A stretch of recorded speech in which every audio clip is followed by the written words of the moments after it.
Fifth chapter है आपका rails के बारे में।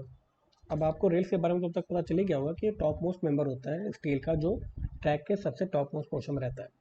तो rails are the members of a track laid in two parallel lines to provide an unchanging continuous and level surface for the movement of trains. ठीक है। और ये हाई कार्बन स्टील के बने होते हैं। हाई कार्बन स्टील से क्या होता है, ज़्यादा से ज़्यादा टफनेस आ जाती है और स्ट्रेंथ काफ़ी हाई हो जाती है रेल्स की। अब क्योंकि ये सबसे टॉप मोस्ट पोर्शन में है तो सबसे ज़्यादा स्ट्रेस रेल्स पे ही लगेगा, इसलिए इसको हमको स्ट्रॉन्ग बनाना होता है। तो फंक्शन क्या हो गए फिर रेल्स के, सबसे पहले तो कॉन्टिन्यूस और लेवल सरफेस हो सके मूवमेंट ऑफ ट्रेन के लिए। दूसरा, provide a pathway which is smooth and very little friction. Smooth होगा और फ्रिक्शन कम होगा तो पावर हमको कम देनी पड़ेगी, रेजिस्टेंस कम लगेगा। Rail serve as a lateral guide for the wheel, ताकि व्हील रेल्स के इधर या उधर लेटरली मूव ना कर पाए। Rails bear stresses develop due to the vertical load. जितना भी वर्टिकल लोड आएगा उन सारे लोड्स के द्वारा जनरेटेड स्ट्रेसेस को बियर कर सके। Transmit the load to a large area of the formation through sleepers and the ballast. यानी रेल पे लगने वाला जितना भी लोड हो वो ट्रांसफ़र कर सके रेल्स के स्लीपर्स पे और उसके नीचे के बैलास्ट में। तो रेल का काम कुछ ये सब होते हैं। कितने टाइप के रेल्स होते हैं जो युद्ध होते हैं इंडियन रेलवे में। तो जैसे मैं पहले लेक्चर में पढ़ा था कि 3 तरह के रेल सेक्शन होते थे। सबसे पहला था डबल हेडेड रेल, ये सबसे पहले यूज़ करते थे। डबल हेडेड रेल का मतलब क्या है कि एक तरह से ये symmetrical type of rail section होगा। जैसे ये the idea was that once the head wore out during service the rail could be inverted and reused. यानी कि इस रेल पे जितने भी व्हील हैं चल चल के अगर ये वॉर आउट हो जाता है, ख़राब हो जाता है, तो हम क्या करेंगे कि इसको रिवर्स करके पलट देंगे और जो नीचे वाला पोर्शन है वो ऊपर आ जाएगा। तो हम एक तरह से चाह क्या रहे थे कि इसकी लाइफ को डबल कर सकें, इसलिए हम डबल हेडेड रेल्स यूज़ करना शुरू किए। Experience however showed that it was not possible to reuse it because of high number of dents at bottom rail। लेकिन प्रॉब्लम क्या है कि क्योंकि रेल्स को स्लीपर से हम जब कनेक्ट करते हैं तो यहाँ पर कई सारे फास्टनर्स यूज़ करते हैं। अब रेल्स के ऊपर जब व्हील्स कई सालों तक चलती रही तो हुआ क्या है कि जितने भी बॉटम ऑफ रेल है उन पे डेंट पड़ गए। क्यों? क्योंकि जितने भी स्क्रूज हैं, जितने भी मेंबर फास्टनिंग के तौर पर लगे हुए हैं, वो वहाँ पर डेंट यानी एक तरह से क्रैक्स या बेंडिंग डेवलप कर रहे थे।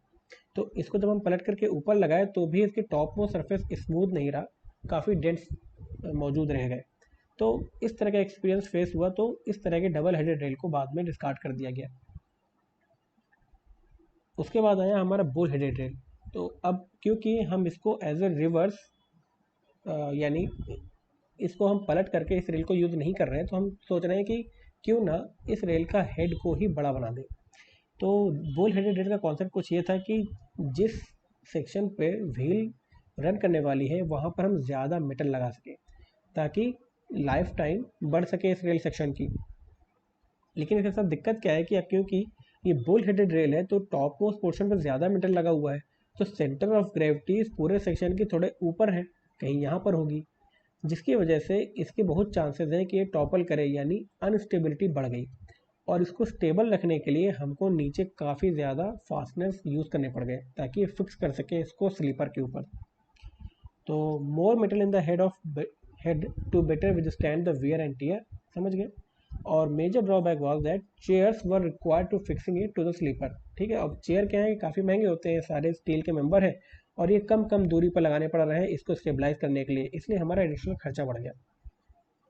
तो बुल हेडेड रेल भी अब यूज़ नहीं किए जाते और अब आजकल यूज़ होते हैं फ्लैट फुटेड रेल या विग्नोल रेल। तो फ्लैट फुटेड रेल क्या होते हैं कि इनका बेस जो है वो थोड़ा सा फ्लैटर और बड़े एरिया का होता है, ताकि इसको हम डायरेक्टली स्लीपर्स पे फिक्स कर सकें, यानी यहीं पर होल बना करके फिक्स कर दें या यहाँ पर कुछ क्लिप्स लगा करके इसको स्लीपर्स पे फिक्स कर किया जा सके। तो हमने इस तरह के रेल सेक्शन के फुट को फ्लैट बना दिया और मोर इकोनॉमिकल डिज़ाइन हो गई, giving greater strength and lateral stability. अब क्योंकि इसके लेटरल स्टेबिलिटी बढ़ गई, क्यों? क्योंकि इसका बेस एरिया बढ़ गया, ठीक है, और इसकी स्ट्रेंथ भी बढ़ गई क्योंकि स्टेबिलिटी भी बढ़ गई। तो फ्लैट फुटेड रेल आजकल हम मॉडर्न टाइम पे यूज़ करते हैं। तो ये सोचा जा सकता है कि क्यों नहीं ये हमने पहले ही यूज़ कर लिया। अब देखिए क्या है कि पुराने ज़माने में जब 1850s में रेल्स शुरू हुई बनना, तो उस समय मटेरियल्स जो भी अवेलेबल रहते थे उनसे ही रेल सेक्शन बनाते थे। तो पहले के ज़माने में रिसर्च इतना एडवांस नहीं हो पाई कि इतने स्लेंडर सेक्शन बना सके। अब जैसे जैसे टाइम मॉडर्न होता जा रहा है वैसे वैसे हम कई सारे एलॉय मिक्स करके मटेरियल को और से और इफ़िशिएंट बनाते जा रहे हैं। इसी वजह से आज के मॉडर्न टाइम पे हम इस तरह का सिलेंडर सेक्शन, देखिए वेब कितना थिन है, इस तरह का सिलेंडर सेक्शन हम बना पा रहे हैं किसी तरह के एलॉय को मिला करके। ठीक है, तो requirement for an ideal rail section, क्या रिक्वायरमेंट होनी चाहिए कि एक रेल सेक्शन हम एक आइडियल रेल सेक्शन हो सके। सबसे पहले तो most economical section consist with strength, stiffness and durability. The centre of gravity of the rail section should preferably be very close to the mid height of the rail so that maximum tensile and compressive stresses are equal। क्या कहना चाह रहा है कि जब हम इस तरह के फ्लैट फुटेड रोड या किसी भी तरह के रेल को यूज़ करें तो हम इसका सेंटर ऑफ ग्रेविटी को एकदम मिडिल पोर्शन पर रखने की कोशिश करें, ना ऊपर ना नीचे। क्योंकि जैसे आपने स्ट्रक्चरल मैकेनिक्स में पढ़ा होगा, सेंटर ऑफ ग्रेविटी से ही आपके न्यूट्रल एक्सिस पास होती है। ठीक है, और जब रेल्स पे लोड एक्ट करता है, यानी रेल्स पे जब व्हील चलती हैं तो उस लोड के कारण टॉप मोस्ट पर क्या आ सकता है, कंप्रेसिव स्ट्रेस, और बॉटम मोस्ट फाइबर पर आएगा टेंसाइल स्ट्रेसेस। तो अगर बीचों बीच होगी न्यूट्रल एक्सिस तो टेंसाइल स्ट्रेस और कंप्रेसिव स्ट्रेस दोनों ही सेम क्वांटिटी या सेम अमाउंट पे एक्ट करेगा। अब क्योंकि स्टील सेक्शन की कंप्रेसिव स्ट्रेस और टेंसाइल स्ट्रेस दोनों लगभग सेम अमाउंट के होते हैं उसकी स्ट्रेंथ, तो हम चाहेंगे ये कि दोनों ही तरफ सेम अमाउंट का स्ट्रेस जनरेट हो पाए।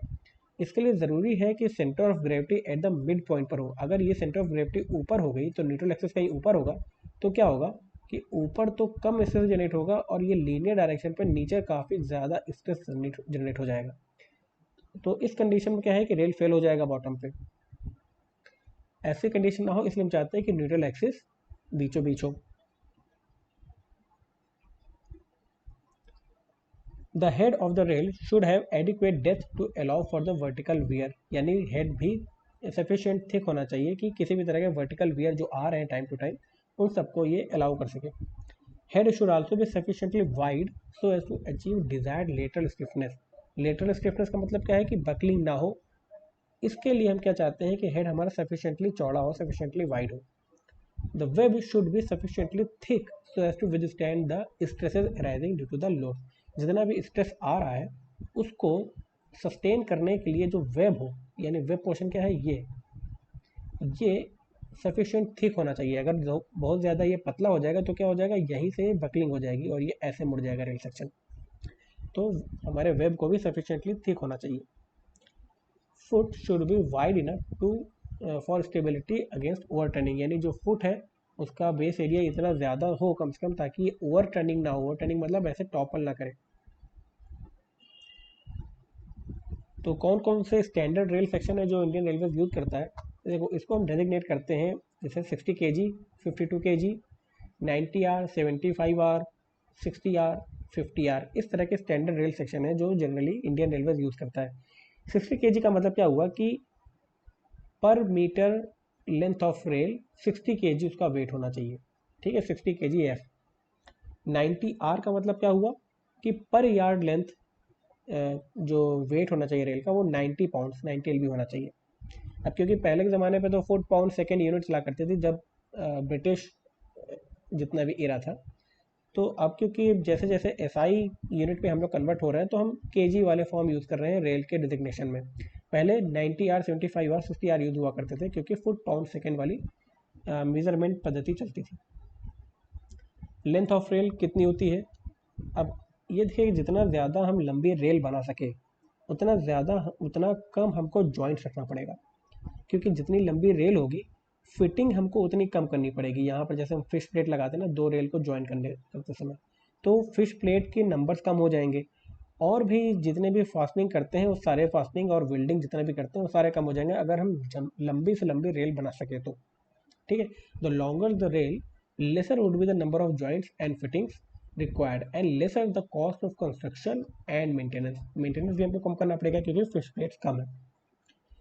तो हम तो चाहते हैं कि लंबी से लंबी रेल बन सके, लेकिन ऐसा पॉसिबल नहीं है कि काफ़ी लंबी रेल बनाई जा सके।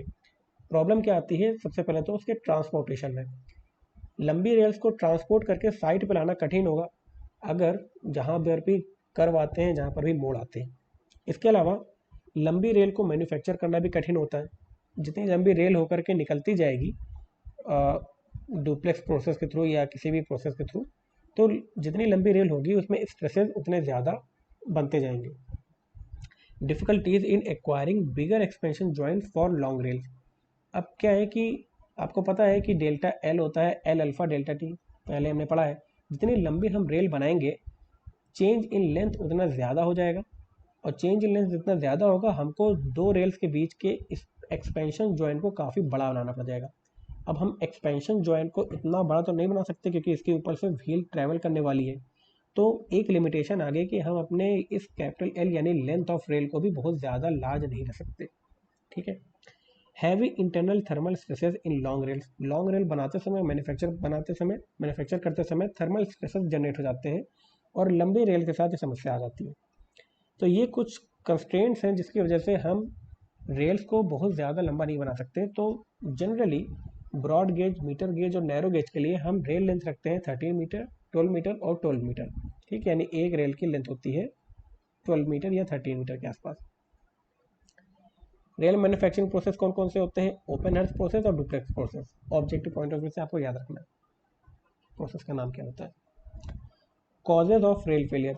अब रेल कैसे कैसे फेल हो सकता है, क्या क्या कारण हो सकते हैं? सबसे पहले तो inherent defects in the rail due to the manufacturing defects in the rail such as faulty chemical composition. यानी जो केमिकल कंपोजिशन होता है किसी रेल को बनाते समय, अब हमने बताया था कि वो हाई कार्बन स्टील के रेल्स हम यूज़ करते हैं, पर ये कितना कार्बन लगेगा, कितना आयरन लगेगा, कितना मैग्नीज लगेगा, इन सब का अपना अपना प्रपोर्शन होता है जो एक हाईली स्टिफ रेल सेक्शन बना सके, जो कि स्टैंडर्ड इंडियन रेलवे यूज़ करता है, जैसे 90R या 60R अभी आपने ऊपर पढ़ा।